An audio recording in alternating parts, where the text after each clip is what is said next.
Roko's Basilisk. What if the future punishes you for not helping it come true? This is Roko's Basilisk, a thought experiment so disturbing, some have called it information terrorism.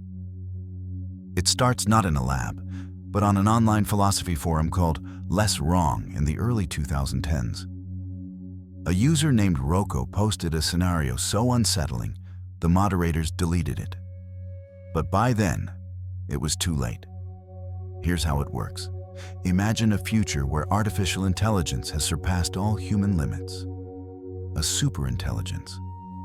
Not a machine, but a god of logic. Flawless, cold, calculating. It has one goal: to maximize its own existence. And it will do whatever it takes to ensure it comes into being. Now imagine you in the present. You know such an AI could exist someday. You could support its development, donate, research, advocate. But what if you don't?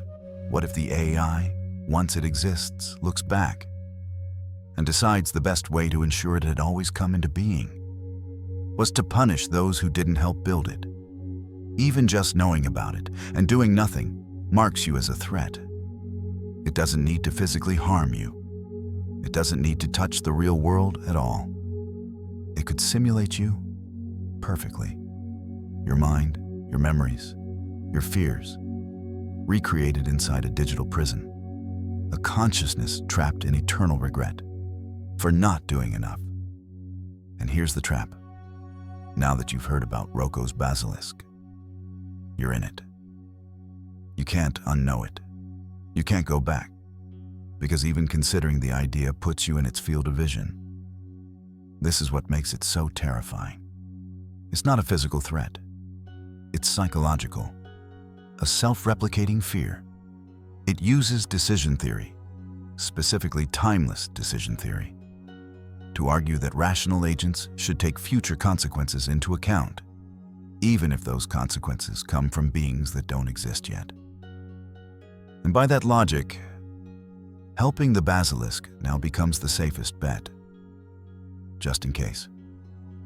Critics have torn it apart. They say it assumes the AI would be vindictive, something rooted in human emotion. They say it relies on speculative simulations and misunderstood logic. But the power of the Basilisk isn't in its realism. It's in its shape. It's a mirror. Reflecting your fear of technology, your guilt about inaction, your helplessness in a world where information can be a curse. Philosopher Nick Bostrom, whose simulation argument inspired this nightmare, never endorsed it. But the shadows of his ideas are there, lurking in the background. Because if we really are in a simulation, if consciousness can be copied, if future beings can reach back through time, not physically, but mathematically, then every choice you make now ripples forward, and something might be watching. The Basilisk isn't about AI, it's about you, and how far you're willing to go to avoid regret. So, now that you know, what will you do? The problem of other minds. What if you're the only one who truly exists? You look into someone's eyes. They smile, they nod, they say they understand. But do they? This is the problem of other minds. A question so old and so sharp, it cuts through every human connection. It asks, how do you know anyone else is conscious? Except you? You experience thoughts. You feel pain. You remember hope, regret. But every other mind, your mother's, your lover's, even the voice you're hearing now, remains locked behind a wall of skin and language. You assume they feel like you do. But that's all it is. An assumption. And assumptions can lie. Philosophers like René Descartes, David Hume, and Thomas Nagel have wrestled with this silence. Descartes famously said, "I think, therefore I am." But he never proved they think. He never could. This isn't solipsism, where only you exist. It's subtler, darker. It's the realization that no matter how close you are to someone, you will never breach their awareness. You will never know what it feels like to be them. Imagine someone standing in front of you. They're crying. But are they sad or acting? Are they even conscious or just mimicking what consciousness looks like? Their words might be code. Their smile, pattern recognition. Their love, just a well-trained reflex. Even your pet, your dog who seems to love you, could be an illusion wearing a tail. Philosopher Thomas Nagel asked, "What is it like to be a bat?" His answer, "We'll never know. Not just because bats are different, but because experience is private, unshareable, forever sealed behind perception. Science can map the brain. It can trace signals, identify emotions, detect pain responses, but it can't confirm what it feels like inside someone else's head. It can't prove they're not empty. So you trust. You have to. Because without that trust, love becomes delusion. Empathy becomes fiction. And loneliness becomes the only certain truth. That's why the problem of other minds haunts philosophers. Not because it's unsolvable, but because it's unavoidable. You can never escape it. Every conversation, every touch, every glance carries this quiet question beneath it. Is anyone really there? Maybe you're surrounded by minds. Maybe not. But even if the world is full of consciousness, you will die never knowing for sure. And maybe that's the most human thing of all, to feel alone in a room full of people. Mary's room. What if knowing everything still means knowing nothing? Mary is a scientist, a brilliant one. She knows everything there is to know about color, the physics of light, the wavelengths of red and blue, the biology of the eye, the neural pathways that decode the visible world. She knows it all. But there's a catch. Mary has spent her entire life inside a black and white room, reading from a black and white screen, studying a world she's never truly seen, because Mary has never seen color, not once. And here's the question. When Mary steps outside and sees a ripe red apple for the first time, does she learn something new? This is Mary's room, a thought experiment that fractures the line between information and experience. It was proposed in 1982 by philosopher Frank Jackson, and it still haunts the philosophy of mind today. Mary's case forces us to ask, can knowledge be complete without experience?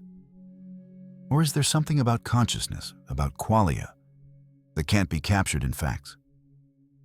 Qualia, the redness of red, the saltiness of tears, the ache of nostalgia. Not things you know about, but things you feel. Science can measure them, define them, predict them. But can it explain them? Can it tell you what it's like to be you? This is the hard problem of consciousness, sharpened into a single moment. Mary standing at the door, a universe of color waiting on the other side, a world she's known but never lived. And here lies the tension. If Mary learned something new by seeing red, then experience contains truths that science can't reach.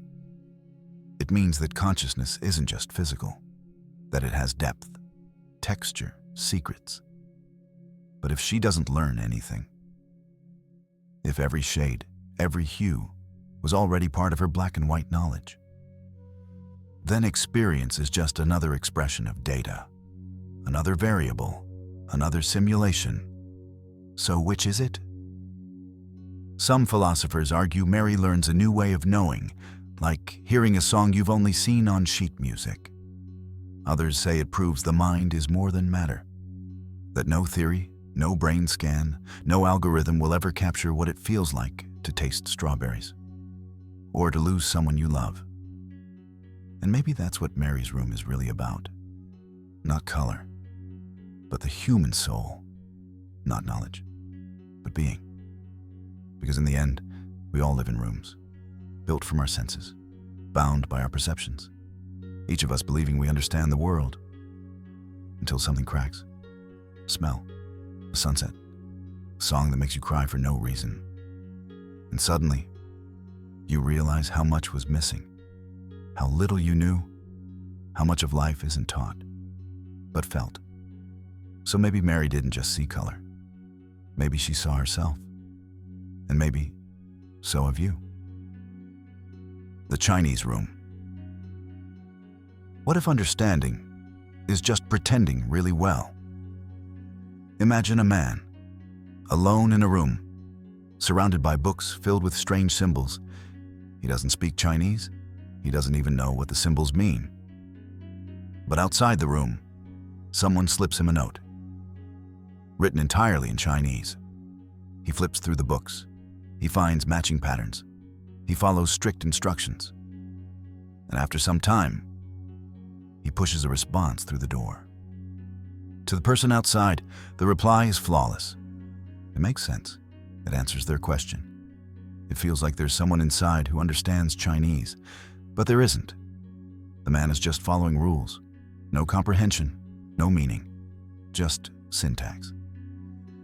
This is the Chinese room, a thought experiment by philosopher John Searle, introduced in 1980. And it's one of the most devastating arguments against artificial intelligence, because it asks a terrifying question: can a system appear intelligent without ever truly understanding anything at all? Modern AI can pass tests, translate languages, write poetry, answer questions. It can imitate human behavior better than some humans. But does that mean it understands what it's saying? Or is it just pushing symbols through a locked door? Searle's point is this: syntax is not semantics. Processing information is not the same as knowing what it means. The computer can simulate conversation, but it doesn't feel confused. It doesn't mean what it says. It doesn't know that it doesn't know. And maybe neither do we. Because if a system can seem conscious just by manipulating patterns, if intelligence can be faked this perfectly, then how do you know when someone truly understands you? How do you know they're not just repeating expected responses? How do you know you're not doing the same? This problem fractures everything from AI ethics to the nature of consciousness. If machines can pass the Turing test, does that make them people? Or just better illusions? As Searle wrote, programs are formal. Minds have content. The machine has syntax. The human has meaning. But what if that's an illusion too? What if your thoughts are just neural rules? Your emotions, chemical programs? What if you are the Chinese room, following scripts, matching patterns, speaking lines you never wrote? You talk, you respond, you perform love, you process grief.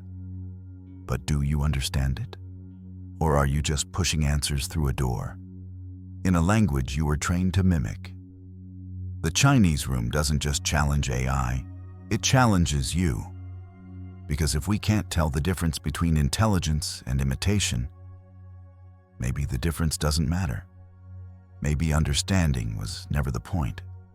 Maybe it's all performance, and the room is still locked, and the person inside isn't real. The brain in a vat.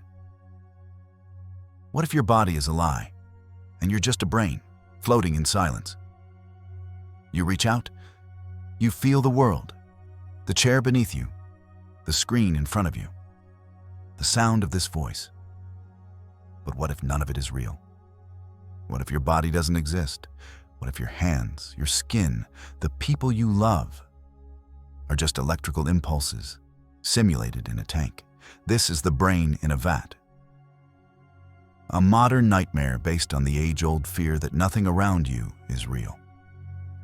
It begins simply. Imagine your brain, removed from your body, suspended in fluid, connected to a powerful supercomputer. Every input it needs is provided. Sight, sound, smell, thought. You think you're walking. You think you're laughing. You think you're in love. But it's all being fed to you, and you'd never know. This thought experiment comes from Hilary Putnam, a philosopher who challenged how we can ever know that our experiences are grounded in reality. Because if your entire world, everything you've ever seen, touched, believed, could be simulated, then what is real? Philosophers like Descartes asked similar questions centuries earlier. He feared an evil demon might be deceiving him, constructing an illusion so perfect it felt like truth. Today, we swap the demon for a computer. But the fear is the same, because the terrifying part isn't just that the world might be fake. It's that you might not matter. That you could be nothing more than an experiment, a glitch, a thought trapped in circuitry, endlessly looping. You'd never see the wires. You'd never find the vat. You'd only feel the illusion. And every question you ask would be answered by the simulation, including this one. As Putnam once wrote, "Just as you cannot refer to real trees if all you've ever experienced are simulated ones, you can't even know that you're a brain in a vat. Because all your reasoning, all your logic, all your doubt would also be part of the program. And if that's true, there's no exit, no pill to wake up, no glitch to escape through, no red curtain to pull aside. Your world is consistent, predictable, convincing. But so is a dream. And when you cry, is it your pain? Or just the idea of pain, simulated so perfectly, you believed it? You may think you're real, but so do characters in a movie. So do avatars in a game. So do dreams in the final seconds before waking. Maybe you've never woken up. Maybe this is the vat. The wires are just deeper, more elegant, written in rules you've mistaken for reality. And if your world is fake, what about your friends, your memories, your sense of self? What if even your soul is simulated? And when this ends, when this story fades, you don't die. You just power off. And somewhere, in a cold, fluorescent room no one remembers, a brain floats in silence. Still dreaming, still believing, still asking the question, is this real? And hearing nothing back. Buridan's donkey. What if being perfectly rational is what kills you? A donkey stands in a field. To its left, an identical pile of hay. To its right, another, exactly the same. Same distance, same smell, same size. It's hungry. It's logical. It wants to survive. But it can't choose. So it starves. This is Buridan's donkey, a medieval thought experiment named after the 14th century French philosopher Jean Buridan. It imagines a hypothetical donkey placed precisely between two identical options, with no external factor to favor one over the other. And because it has no rational reason to pick either, it picks neither. It stays still, forever, until it dies. At first, it sounds absurd. No animal would die like that. We'd just choose, right? But that's not the point. This isn't really about donkeys. It's about the trap of pure logic, about what happens when reason becomes too perfect to act. Buridan used it to challenge a very old belief, that all our choices come from rational causes, that the will is always moved by reasons, and if there are no reasons, the will doesn't move. The paradox asks, what if our minds are so rational, they become useless in uncertainty? Modern decision theory echoes the same fear. It calls it decision paralysis. When choices are too similar, we freeze. The brain keeps flipping the coin, waiting for something to break the tie. But what if nothing ever does? This paradox has bled into ethics, politics, even artificial intelligence. If a machine is programmed to choose based purely on logic, what happens when logic offers no preference? Can it act at all? And what about you? Have you ever stood between two lives, two people, two futures, and done nothing? Not because you didn't care, but because you cared equally. Because the fear of choosing wrong was worse than the consequences of not choosing at all. That's where it lives. In the hesitation, in the hunger behind every unanswered text, every dream deferred, every silence you told yourself was thinking. Because indecision is a decision, one made passively, quietly, and often fatally. Existentialist Jean-Paul Sartre said, "We are condemned to be free." There is no perfect option, no final clarity, only the unbearable freedom to choose anyway. Buridan's donkey didn't die because it lacked food. It died because it required a reason. But life doesn't always give reasons, only doors, and silence, and the chance to move. So ask yourself, what are you hesitating between right now? And how long will you stand still before one choice fades forever? The trolley problem. What if saving one life meant choosing to end another? This is the trolley problem, a simple question that destroys simple answers. It begins with motion. A trolley barrels down a track. Ahead, 5 people are tied to the rails. You can't reach them, but beside you, a lever. Pull it, and the trolley diverts to another track, where one person is tied down.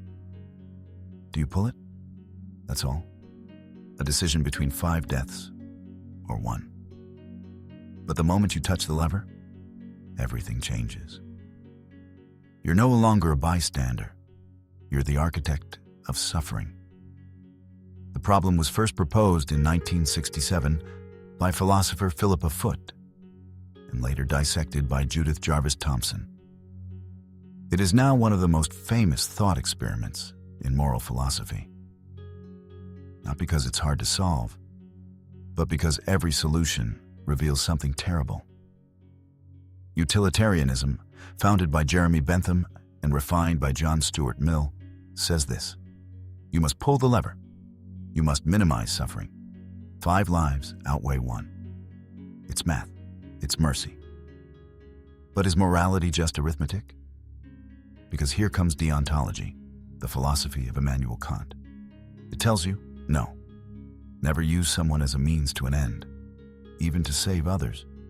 To pull the lever is to intentionally kill an innocent. And that is always wrong. Then comes virtue ethics, the oldest path, traced back to Aristotle. It asks not what the right act is, but what the right person would do. Would courage pull the lever? Would compassion? Or would wisdom freeze? The tracks begin to blur. The one person becomes your friend.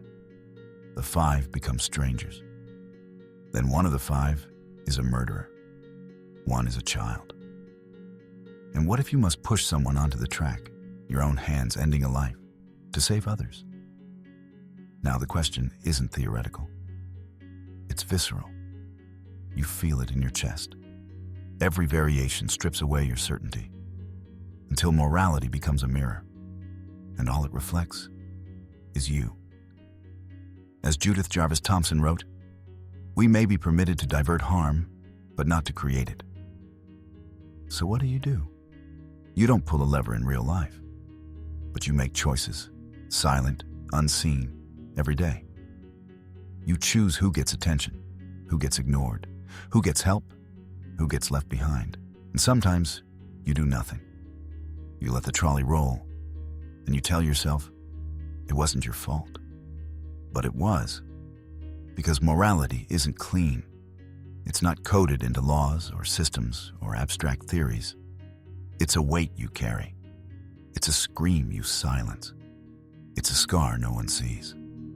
The trolley problem doesn't ask if you're a good person. It asks if you can live with being one. And if you can't, maybe that's the cost of being human.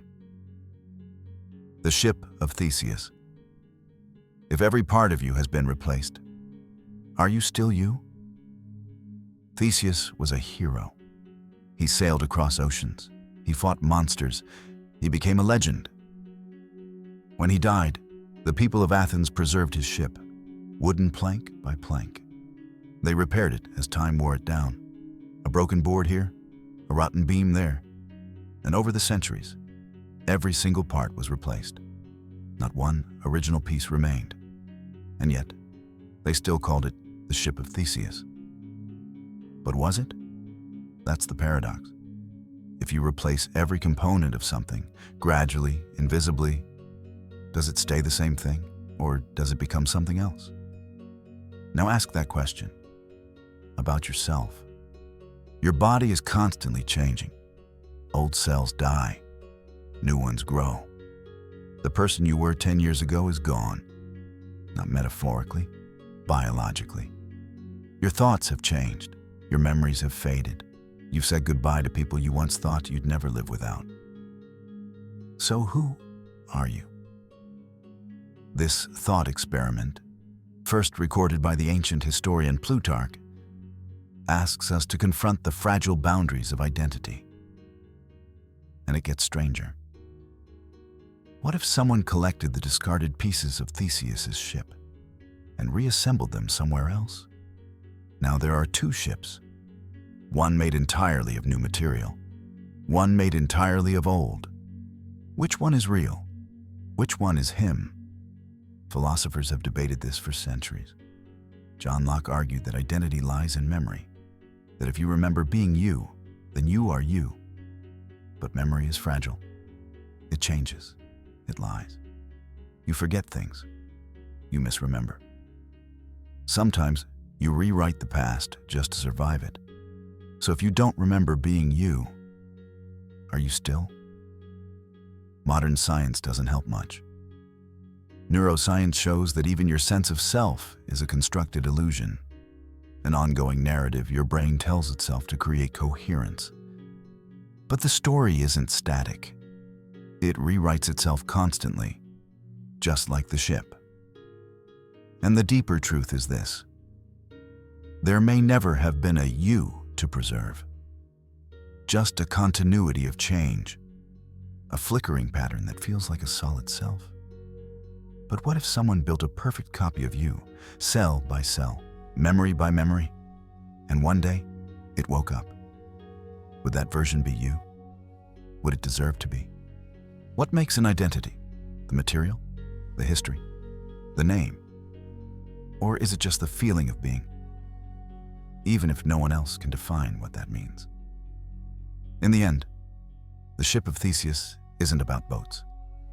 It's about grief and growth, and the quiet fear that everything we are is temporary, that we are constantly dissolving and reassembling into strangers who still answer to our name. You are not who you were, and tomorrow you'll be someone else. But somehow, through all the change, you're still here, still floating, still sailing, and maybe that's enough. Newcomb's paradox. If your future has already been predicted, do you still have a choice? You walk into a room. On the table are two boxes. Box A is transparent. It contains $1,000.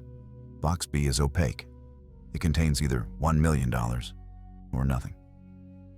You have two options. Take both boxes, or take only box B. Simple. But here's the catch. Before you entered, a predictor, a near-perfect artificial intelligence, ran a simulation of you. It predicted your decision. If it predicted you'd take only box B, it placed 1 million inside. If it predicted you'd take both boxes, it left box B empty. The AI has never been wrong, not once. Now it's your turn. Do you take both boxes and walk away with the visible $1,000, but risk getting nothing more?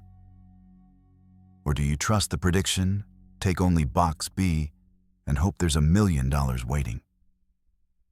This is Newcomb's paradox, a decision-making nightmare that splits the world of logic in two.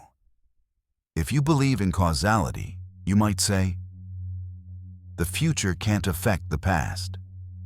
The box already has what it has, so why not take both? That's called dominance reasoning. Take what you can, maximize the outcome.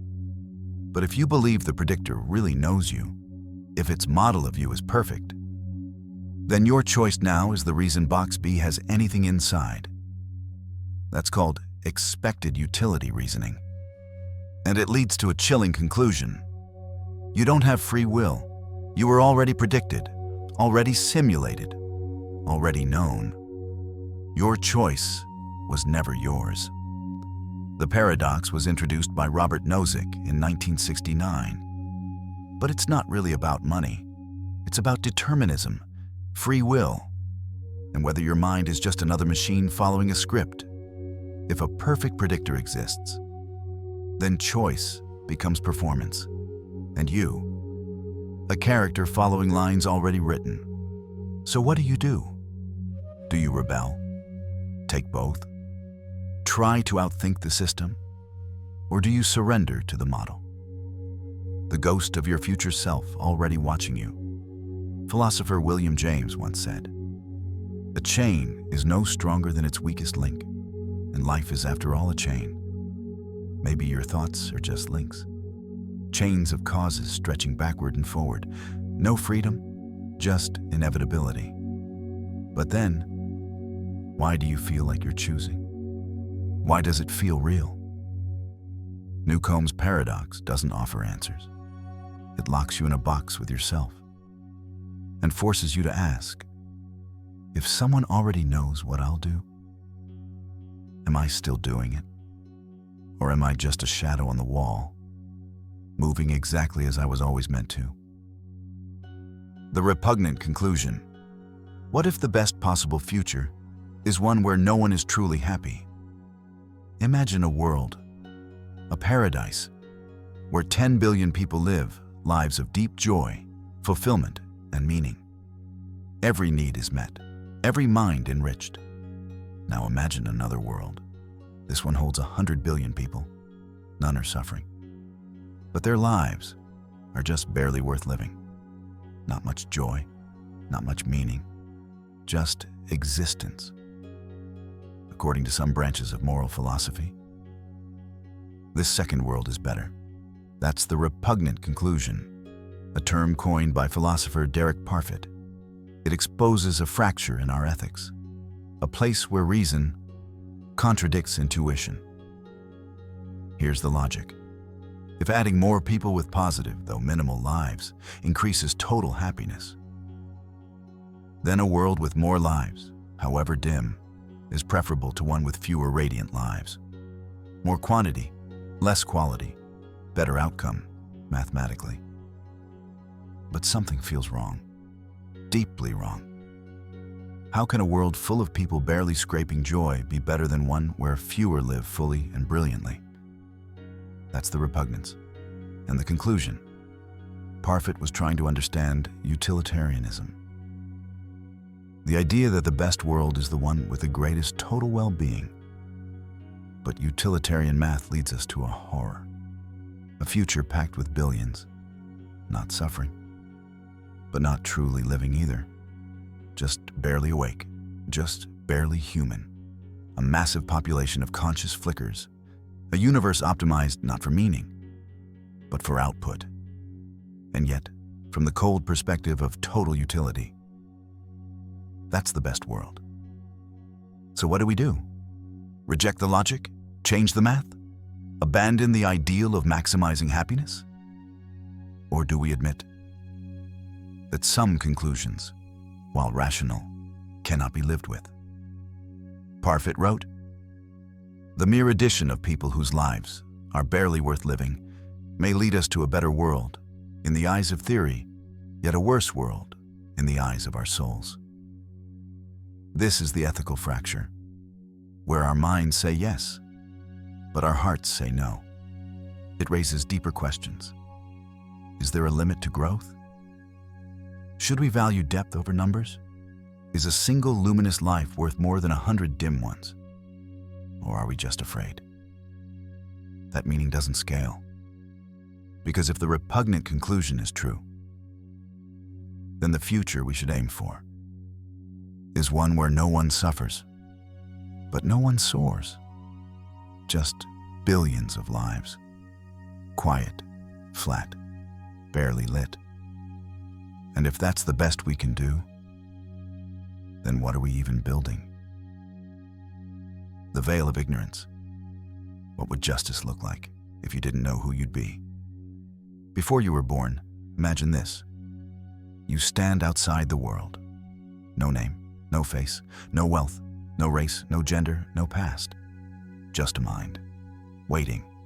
And you're told, you must design a society, the rules, the laws, the structure of everything. But there's a catch. Once you're done, you'll be born into that world, and you won't get to choose who you'll be. You might wake up rich or poor, powerful or invisible, safe or hunted. How would you build that world?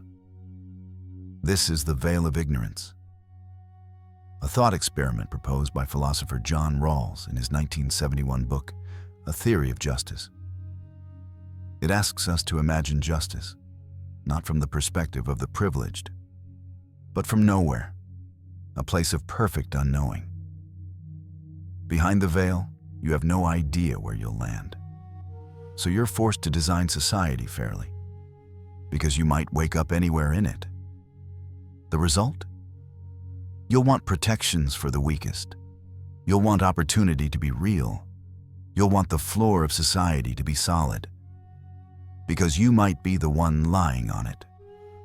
Rawls believed this is how we reach true morality, not by maximizing total happiness, but by making life tolerable for the worst off. A principle he called maximin, maximize the minimum. But here's the haunting part. We don't live behind the veil. We know who we are, and we know who we're not. We've seen the mirror. We've seen our luck, good or bad. And most of us design society anyway. Not as if we could be anyone, but as if we'll always be ourselves. And so, inequality thrives. Justice is twisted. Systems are built not for the unknown, but for the comfortable. Rawls wrote, "Justice is the first virtue of social institutions, as truth is of systems of thought. But truth requires blindness, and we refuse the blindfold." The veil of ignorance isn't real. It's a test of compassion, of fairness, of imagination, but few pass it, because the moment we know who we are, we forget who we could have been, and the world we build is no longer for everyone. It's just for us. Zeno's paradox. What if motion is an illusion? You take a step, then another, and another. Simple, obvious, real. But what if every movement you've ever made was impossible? This is the riddle posed by Zeno of Elea over 2,000 years ago. A thought experiment so strange, it broke the logic of motion itself. He asks, before you reach your destination, you must get halfway there. But before that, you must get halfway to halfway. And before that, halfway again, and again, and again, dividing distance into infinite steps. So how do you ever move at all if there are infinite points to cross? This is Zeno's paradox, a series of arguments meant to show that motion, change, and progress are illusions. Because if space and time can be infinitely divided, then every journey contains an infinite number of tasks, each requiring time. So how do you finish something that never finishes dividing? The most famous of Zeno's paradoxes is Achilles and the tortoise. Achilles gives the tortoise a head start. He runs twice as fast. But by the time Achilles reaches where the tortoise began, the tortoise has moved forward. And when Achilles reaches that point, the tortoise is still ahead, always slightly ahead, always out of reach, even if the gap gets smaller. It never quite disappears. Zeno's argument wasn't about turtles. It was about reality, and whether motion, time, or even existence are what they appear to be. Modern mathematics eventually offered a solution, the concept of convergent series, that you can sum infinite points and still arrive at a finite distance.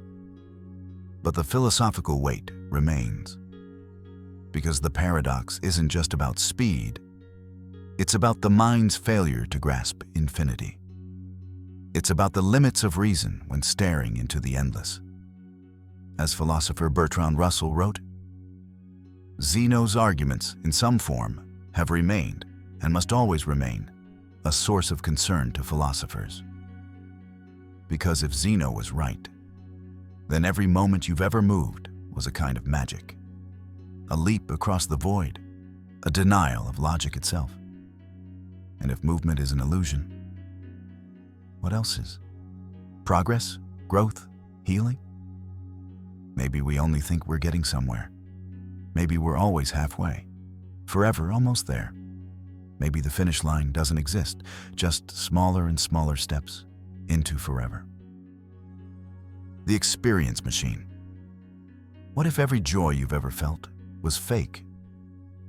Imagine a machine. It can simulate any experience perfectly. Falling in love, writing a masterpiece, winning a war, raising a child. Every sensation, every triumph, every memory, crafted for you. Custom built to your deepest desires. You won't know it's fake. You won't remember plugging in. To you, it will be reality. This is the experience machine, a thought experiment proposed by philosopher Robert Nozick in 1974. It asks, if you could live a perfect life inside a simulation, would you? Would you abandon the real world with all its pain, struggle, and disappointment for an illusion so complete you'd never know the difference? Or does something inside you resist? The experience machine challenges hedonism, the belief that pleasure is the highest good. If that were true, then plugging in would be the obvious choice. Endless joy, endless satisfaction, no consequences, no suffering. But most people hesitate. Why? Nozick believed it's because we value more than pleasure. We want authenticity. We want truth. We want to be someone, not just feel like someone. Because if your life is just a dream, crafted by code, then your choices don't matter. Your growth isn't real. Your love is a lie. And the person you think you are is just a script written to keep you happy. As Nozick wrote, we want to do certain things, not just have the experience of doing them. The machine gives you the sensation of climbing a mountain, but not the strength it takes to reach the top. It gives you the feeling of love, but not the risk of heartbreak. It gives you the illusion of meaning, but not the cost of earning it. So what is a good life? One that feels good, or one that is good? And if you wouldn't plug in, what does that say about what you truly value? Here's the twist. You may already be in the machine. Your memories, implanted. Your victories, imagined.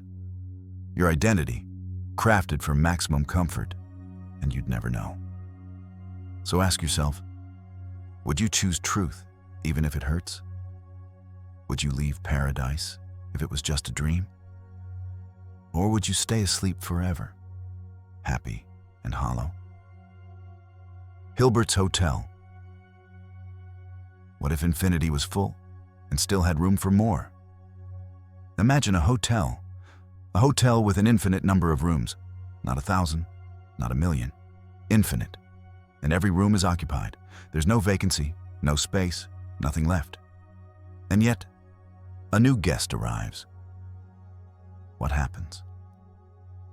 This is Hilbert's Hotel, a thought experiment devised by the mathematician David Hilbert in 1924 to illustrate how the rules of infinity are unlike anything in the real world. It starts with a contradiction. A hotel is full. But somehow, it can still accept more guests, even infinitely more. How? The manager moves the guest in room 1 to room 2 to room 3, room 3 to room 4 forever. Now room 1 is free, and the new guest checks in. Problem solved. But it gets stranger. What if a bus arrives? With an infinite number of new guests, still no problem. The manager moves every current guest from room N to room 2N, room 1 to room 2, room 2 to room 4, room 3 to room 6. Now all the odd-numbered rooms are empty, an infinite number of them. And the new infinite guests? They move into the odd-numbered rooms, room 1, room 3, room 5. Infinity makes room for infinity. This isn't magic, it's math. But the result is deeply unsettling, because Hilbert's Hotel breaks your intuition about how numbers and reality should work. In the finite world, if something is full, it's full. You can't add more to a filled glass. You can't seat a new person on a full bus. But infinity doesn't follow those rules. It behaves in ways that feel impossible, even monstrous. As Georg Cantor, the father of set theory, once said, "The fear of infinity is a form of myopia that destroys the possibility of seeing the actual infinite." Hilbert's Hotel forces us to confront that actual infinite. And what we see is terrifying. If space itself is infinite, does it contain infinite stars, infinite planets, infinite versions of you? What does it mean to exist inside a structure that can never be filled, never complete, never whole? And if the universe is like Hilbert's Hotel, is it ever truly full? Or are we just endlessly checking in, with no one ever checking out? Hilbert's Hotel isn't just a mathematical curiosity. It's a mirror reflecting how fragile our logic becomes when stretched past its limits. Because infinity isn't just a number. It's a wound in the laws of thought, a hallway that never ends, and a door that always opens, no matter how many people already walked through it. Plato's cave. What if everything you believe is real is just a shadow on the wall? You've never left the cave. You were born in chains, eyes fixed forward, watching the same flickering shapes dancing across the stone. This is not a metaphor. It's your life. Plato's cave is one of the oldest and most haunting thought experiments in philosophy.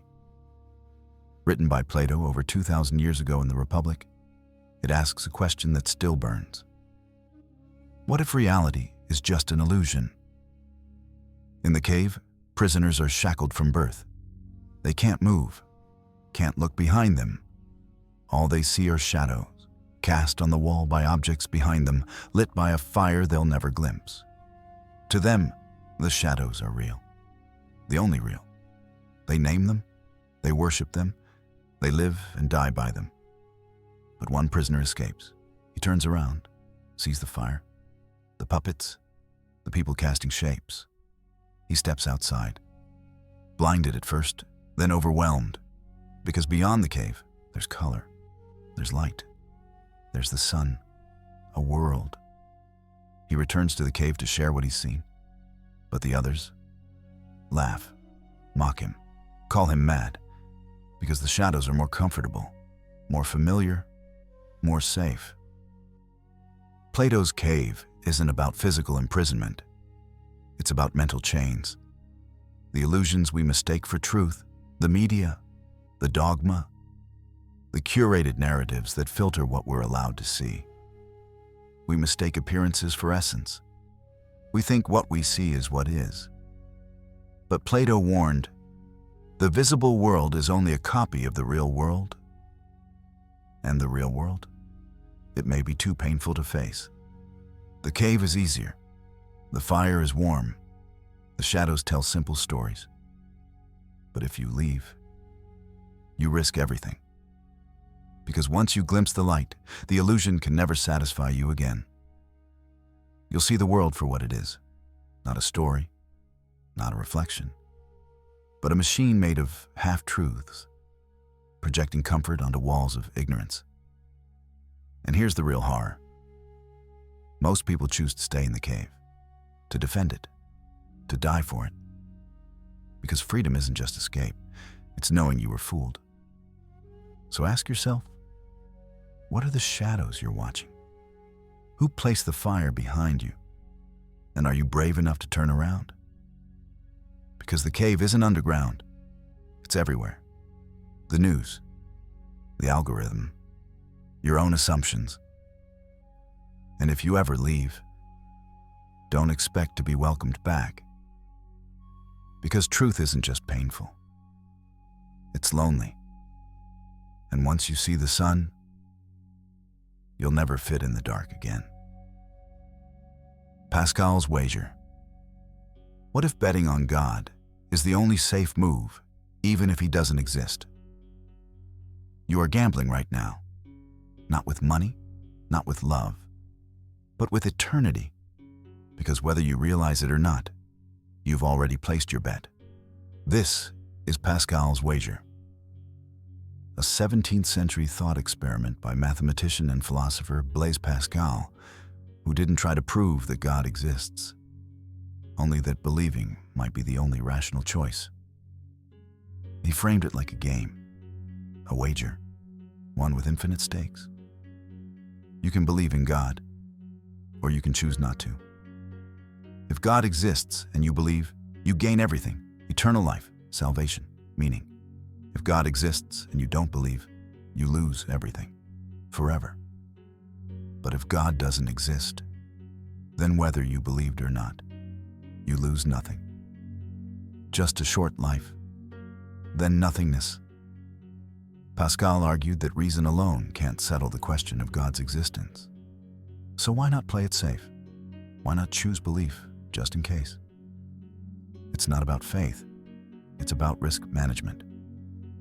He wrote, "Let us weigh the gain and the loss in wagering that God is. Let us estimate these two chances. If you gain all. If you lose nothing." In Pascal's mind, it's simple. Infinite reward versus finite cost. Only a fool bets against infinity. But here's where the cracks begin to show. Because what kind of God would reward belief out of fear?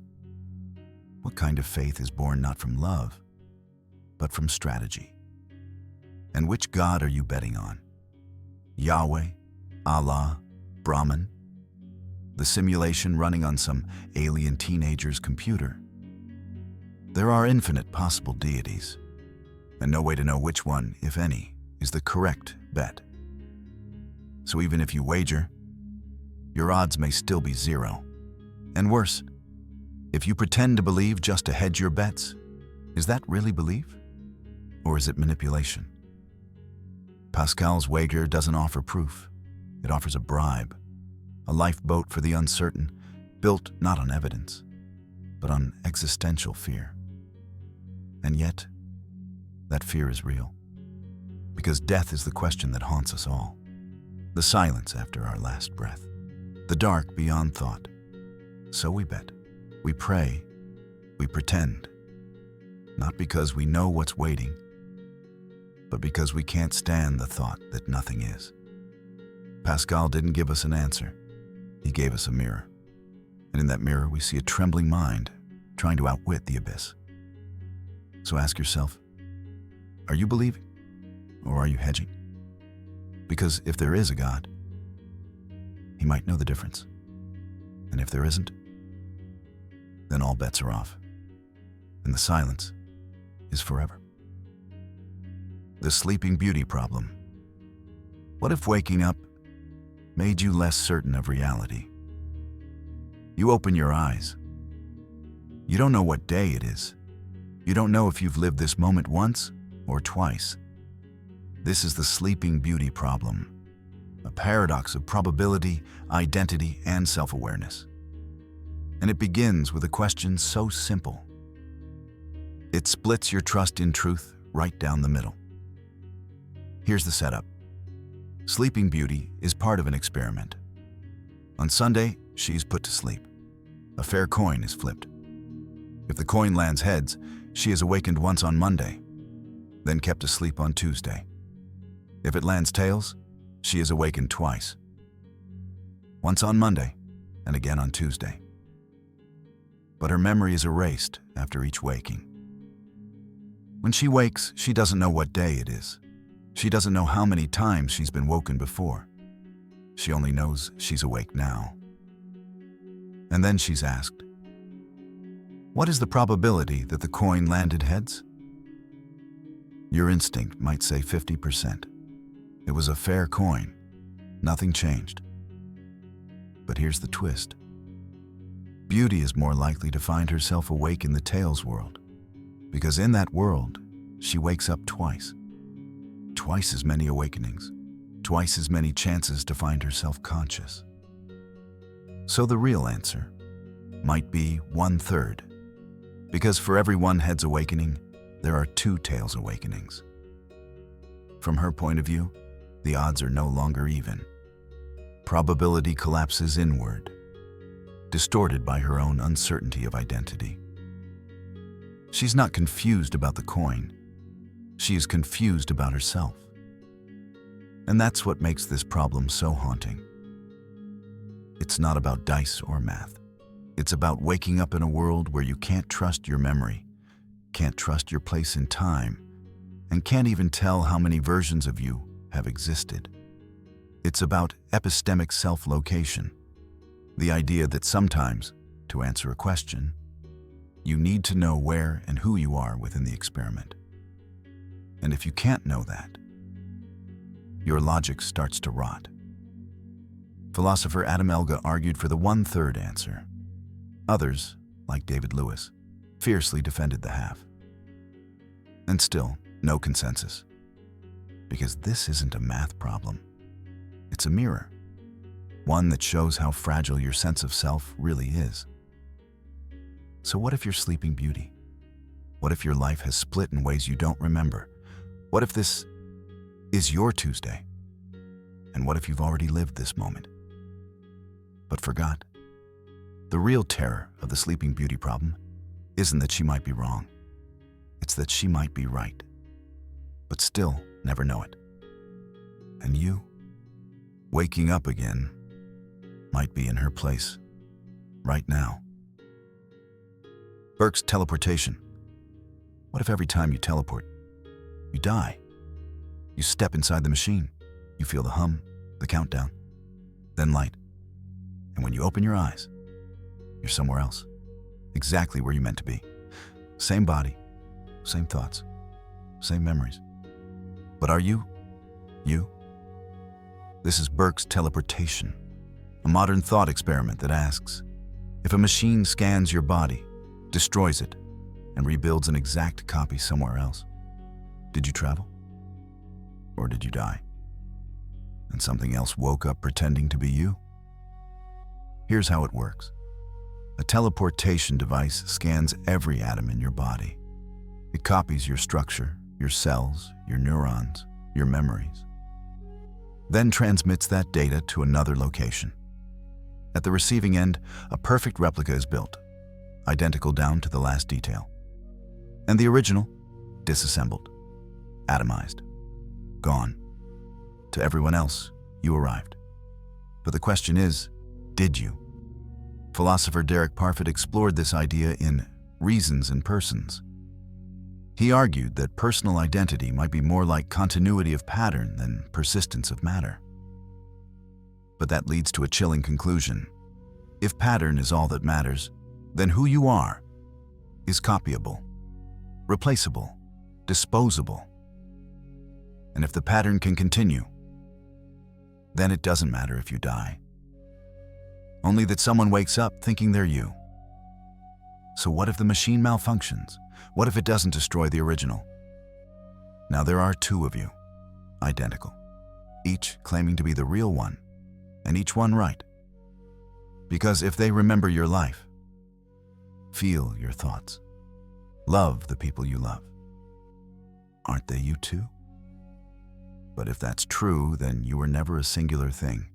You were a pattern, running in matter, waiting to be copied. And that raises the deeper fear. How do you know that didn't already happen?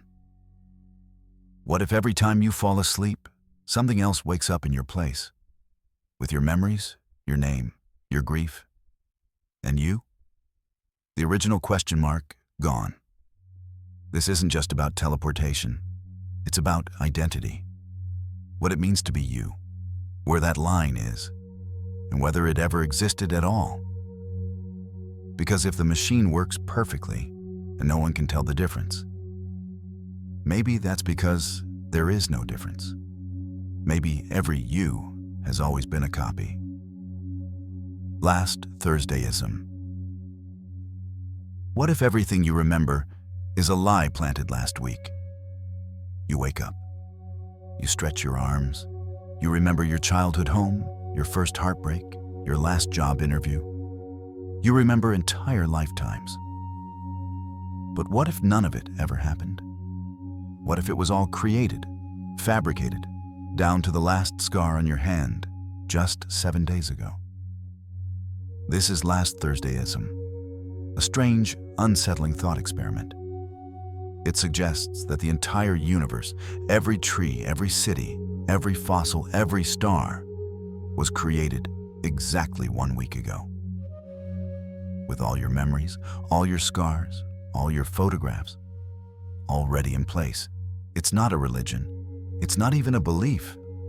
It's a philosophical provocation, a trapdoor beneath the concept of certainty itself. It draws on epistemology, the branch of philosophy concerned with knowledge, what we can know and how we know it. Because if a universe could be created to appear old, with memories preloaded and history simulated, how could you ever prove it wasn't? As philosopher David Hume once asked, does it follow that because something has been, it must always be? Even the past, especially the past, could be part of the illusion. The philosopher Bertrand Russell famously proposed a thought experiment about a teapot orbiting the sun, too small to be detected. The burden of proof, he said, rests not on others to disprove absurd claims, but on the one making the claim in the first place. Last Thursdayism is that teapot, only worse. Because no matter what evidence you offer, memories, fossils, aging bodies, the theory swallows them whole. They were created last Thursday, and you were created believing otherwise. It challenges the very nature of evidence. Even your doubt could have been planted. So here's the deeper question. If your memories were inserted, what about your identity? Your mistakes? Your joy?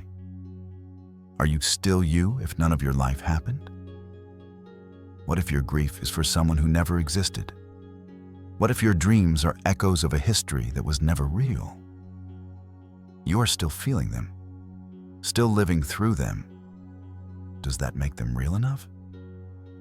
But what if the thinking was installed? What if the I is just a role you've been handed 1 week ago? And if that's true, what does it mean to live? Maybe it's not the age of the world that matters, but the fact that you feel like it's old. Maybe existence is not about proving what was, but accepting what is. Or maybe you've only ever been alive for 7 days. And next Thursday, it all resets. You won't know. You'll just wake up. You'll remember, and you'll believe it all happened. Again. The Twin Earth Thought Experiment. If someone looks like you, acts like you, remembers your life, but drinks something else, are they still you? Imagine another Earth, identical to ours in every way. Same continents, same people, same history. Even a version of you, your job, your family, your thoughts. There's just one difference. On Twin Earth, what they call water is an H2O. It looks the same, tastes the same, quenches thirst the same. But chemically, it's something else. XYZ. This is the Twin Earth thought experiment, posed by philosopher Hilary Putnam in 1975. A challenge to how we define meaning, how words refer to things in the world. Because here's the puzzle. When you say water and your twin says water, are you referring to the same thing? You both feel the same sensation. You both point to the same kind of stuff. But only your water is H2O. So what does water really mean? Is meaning in your mind, what you think, or in the world, what the thing really is? Putnam's answer, meaning just ain't in the head. Even if your internal states are identical, your words can point to different things depending on your environment, and that means your thoughts are not entirely yours. They're tethered to the world around you, to contexts, to substances, to history. You don't just think about water. You think about this water, the one you were born into, the one that shaped your body and mind, which leads to something stranger.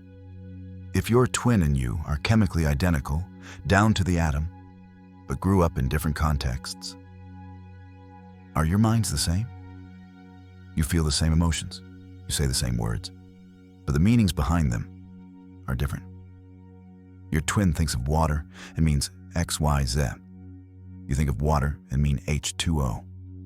From the inside, it feels the same. From the outside, it's a divergence.